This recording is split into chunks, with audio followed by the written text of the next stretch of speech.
నాగార్జున సాగర్ ఉప ఎన్నికల్లో అధికార టీఆర్ఎస్ విజయం సాధించిన సందర్భంగా చైతన్యపురి క్రాస్ రోడ్ లో మాజీ టీఆర్ఎస్ కార్పొరేటర్ జిన్నారం విఠల్ రెడ్డి టపాసులు కాల్చి స్వీట్లు అందజేసి సంబరాలు జరుపుకున్నారు.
వెల్కమ్ టు V3 న్యూస్ లక్ష్యం సమాజహితం.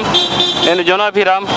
ఇప్పుడు నాగార్జున సాగర్ ఉప ఎన్నికలో టీఆర్ఎస్ పార్టీ సాధించిన ఘన విజయాన్ని బట్టి పురస్కరించుకొని ఈరోజు చైతన్యపురి క్రాస్ రోడ్లో టీఆర్ఎస్ శ్రేణులు టపాసులు కాల్చి ఘనంగా సంబరాలు జరుపుకుంటున్నారు. ఈ సందర్భంగా చైతన్యపురి మాజీ కార్పొరేటర్ విఠల్ రెడ్డి గారి ఆధ్వర్యంలో ఈ సంబరాలు జరుగుతున్నాయి. వారిని అడిగి మంచి సమాచారం తీసుకునే ప్రయత్నం చేద్దాం. ఈరోజు చాలా సంతోషం విషయం. ఇవాళ సాగర్లో భారీ మెజార్టీతో గెలిచిన సాగర్ ప్రజలందరికీ పేరు పేరున అందరికీ ధన్యవాదాలు చెప్పుకుంటూ ఈరోజు టీఆర్ఎస్ పార్టీ ఎక్కడ నిలబడినా ఏడు నిలబడినా కూడా కేసీఆర్ గారి నాయకత్వంలో ఎవరు నిలబడినా కూడా ఖచ్చితంగా గెలిచే పార్టీ టీఆర్ఎస్ పార్టీ. ఏదో ప్రతిపక్షాలు మాట్లాడతాయి, దిమ్మ తిరిగిపోయింది. బండి సంజయ్, నువ్వు ఎమ్మెల్సీ ఎలక్షన్లో ఓడిపోయినావు, ఇలా సాగర్లో ఓడిపోయినావు. ఒక్క సీట్ దుబ్బాక గెలవంగానే ఏదేదో మాట్లాడినావు. మాటలు మూటలు కట్టుకోవాలి. ఒక బండి పయ్య ఊసిపోయింది మొన్న ఎమ్మెల్సీలా. ఇవాళ ఎమ్మెల్యే ఓడిపోయినాక ఇంకో బండి పై పోయింది. రేపు మున్సిపల్ ఎలక్షన్లు వరంగల్, మున్సిపల్ ఖమ్మం మున్సిపాలిటీలన్నీ ఖచ్చితంగా టీఆర్ఎస్ పార్టీ గెలుస్తుంది. నువ్వు నోరు పడేసేది బంద్ చేసుకో.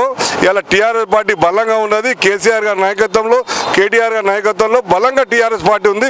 ప్రతి పండి టీఆర్ఎస్ పార్టీ చేస్తుందంటే కేసీఆర్ గారు నాయకత్వంలో మేము ఓటేస్తామని ఇవాళ ఎన్ని తిప్పలు పెట్టినా ఎన్ని చేసినా కూడా ఇలా భారీ మెజారిటీతోటి గెలిచినందుకు చాలా సంతోషం. ఏ ఎలక్షన్లు వచ్చినా ఏది వచ్చినా కూడా టీఆర్ఎస్ పార్టీ గెలుస్తుంది. మొన్న గేటర్లో వర్షాలు వచ్చి 2-3 సీట్లు గెలవంగానే దింబెరిగిపోయినావు. ఇవాళ ఓడిపోతున్న బిడ్డానికి రేపు పొద్దున తెలుస్తుంది. నువ్వు మళ్ళీ మాట్లాడి మానేసుకో. కేసీఆర్ తోటి పెట్టుకుంటే నాలుగ చీర పరిస్థితి వస్తుందని చెప్తున్నా. బండి సంజయ్. సంజయ్, ఇవాళ టీఆర్ఎస్ పార్టీ బలంగా ఉన్నది. ఎక్కడ పెట్టినా కూడా క్యాండిడేట్ గెలిచే టీఆర్ఎస్ పార్టీని ఈరోజు ఏదేదో మాట్లాడుతుంటావు, ఏదేదో నోరు బంద్ చేసుకో. ఆ మాటలు గాలి మాటలు మాట్లాడి గాలికి పోకు. రేపు నువ్వు ఎంపీ నిలబడితే డిపాజిట్ రాదుగా నీకు.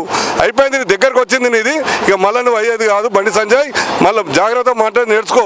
పెద్ద మనిషి ఒక కేసీఆర్ గారు తండ్రి లేక నీకు ఆయన నువ్వు ఏదో మాట్లాడుతుంటావు. అన్నీ మానేసుకుని మంచి జీవితం తెచ్చుకుని మంచిగా మాట్లాడి నేర్చుకో. ఫస్ట్ నేర్చుకుంటే గుణపాఠం చెప్తాం. ఇలా డిపాజిట్ రాలేరు, 3,000 ఉంది, 3,000 ఓట్లు కూడా రాలే నీకు. అంటే నీ పరిస్థితి అట్లా దిగజారిపోయింది. కానీ గేటర్లో ఏదో చేసినా ఏదో పోయినా అనుకున్నావు, కానీ నీ గెలుపు కాదు అది. కొన్ని కారణాల వల్ల ఇబ్బంది అయింది అంతేగాని ఏ రోజు కూడా టీఆర్ఎస్ పార్టీ గెలుస్తుంది. ఎక్కడ కూడా టీఆర్ఎస్ గెలుస్తుంది. 7 ఎలక్షన్లు పెట్టినా కూడా గెలుస్తాము ఖచ్చితంగా మేము. అన్ని జై తెలంగాణ, జై కేసీఆర్. నాగార్జున సాగర్ ఎలక్షన్లో నోముల నరసింహయ్య గారి కుమారుడు నోముల భరత్ ఘన విజయం సాధించారు. ఇది నిజంగా మనం అనుకున్నదే ఖచ్చితంగా. ఎందుకంటే ఇక్కడ బీజేపీ అది అనుకోకుండా అసలు ఎందుకు వచ్చింది, కానీ ఖచ్చితంగా టీఆర్ఎస్ కూడా ఇక్కడ రావాల్సి ఉంది. మిస్ అయిపోయాము. కాకపోతే భగత్ గారు ఎమ్మెల్సీ కూడా గెలిపించుకున్నాము. అలాగే ఇప్పుడు సాగర్ ఎలక్షన్ కానీ తర్వాత వరంగల్ కానీ ఖమ్మం కానీ ఖచ్చితంగా మనదే టీఆర్ఎస్ఏ ఘన విజయం సాధిస్తుంది. భగత్ గారు గెలిచినందుకు మన మాజీ కార్పొరేటర్ విఠల్ రెడ్డి గారి తరఫున మన టీఆర్ఎస్ పార్టీ కార్యకర్తలందరి తరఫు నుంచి సీఎం గారికి కూడా కృతజ్ఞతలు తెలియజేసుకుంటున్నాను. సో నాగార్జున సాగర్ ఉప ఎన్నికల్లో ఘన విజయం సాధించిన నేపథ్యంలో రేపు రాబోయే రిజల్ట్స్ ఏదైతే ఉన్నాయో వరంగల్ అలాగనే ఖమ్మం కార్పొరేషన్తో పాటు మిగతా మున్సిపాలిటీల్లో కూడా టీఆర్ఎస్ పార్టీ ఘన విజయం తప్పనిసరిగా సాధిస్తుందని చెప్పేసి అంటున్నారు. బీజేపీకి రాబోయే ఎన్నికల్లో కూడా ఎటువంటి మరి బలం కానీ వాపు కానీ అనేది ఉండదు అని చెప్పేసి అంటున్నారు. కెమెరామెన్ శ్యామ్తో రామారావు, V3 న్యూస్, హైదరాబాద్.